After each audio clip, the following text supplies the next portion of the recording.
I'm Jill Kennedy. I'm with the Immigrant Council of Ireland. We're a non-governmental organisation based in Dublin in Ireland, and we give information to immigrants on their rights and entitlements. And we also do a lot of other work, like policy work, working with agencies to develop their services, statutory agencies like the Comuna de Viadana, the equivalent of that in Ireland, and with other voluntary and community agencies as well.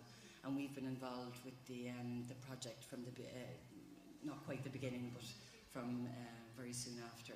So I'm delighted to be here today. I'm going to tell you a little bit about migration to Ireland, and it's been similar as the experience in Viadana in some ways, and different in others too, of course, but I think it's the similarities that are important.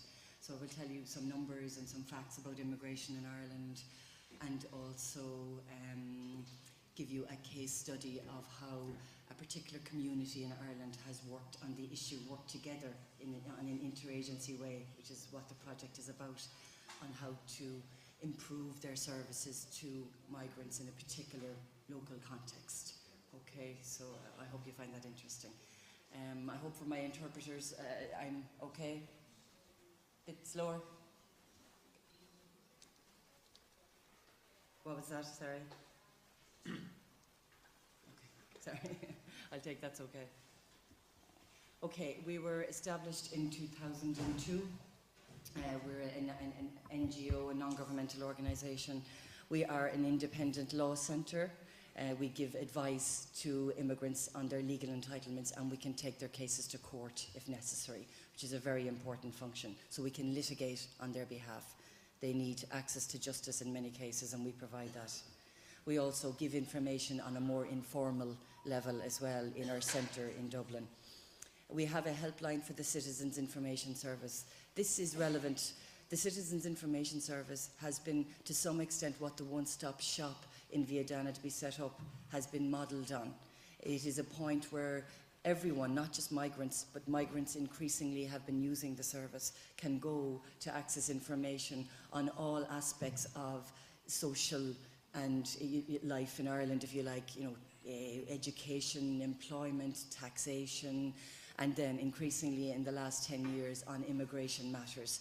So if you like, the people in the Citizens Information Service they're sort of expert in all areas. They're not from different institutions. It's not like the one-stop shop in that way, but they get training in all these different areas of information and advocacy, so they can also advocate on people's behalves with other agencies in matters of health or welfare and things like that.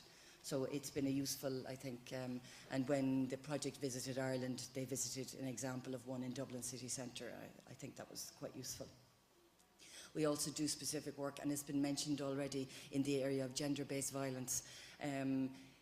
It seems to be an issue that comes up a lot with people with services when they're dealing with migrants. And of course, that is not to say, we all know that gender-based violence exists through all countries, and Ireland certainly has high levels of it, as I'm sure does Italy do.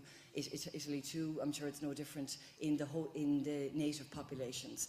But of course, it can bring added difficulties for migrant communities, for women who are experiencing violence from migrant communities. And this seems to be, and I noticed it particularly here as well when I would listen to the groups talking, that it has, and it's been raised here again, that it is an issue, because it is very hard to know how to, I suppose, intervene appropriately for women, or to keep women safe and children safe when they are experiencing violence within and they are migrants, because there are different issues at play in terms of maybe the rights of women or how women's rights are perceived. So we do run a special service for women in that situation.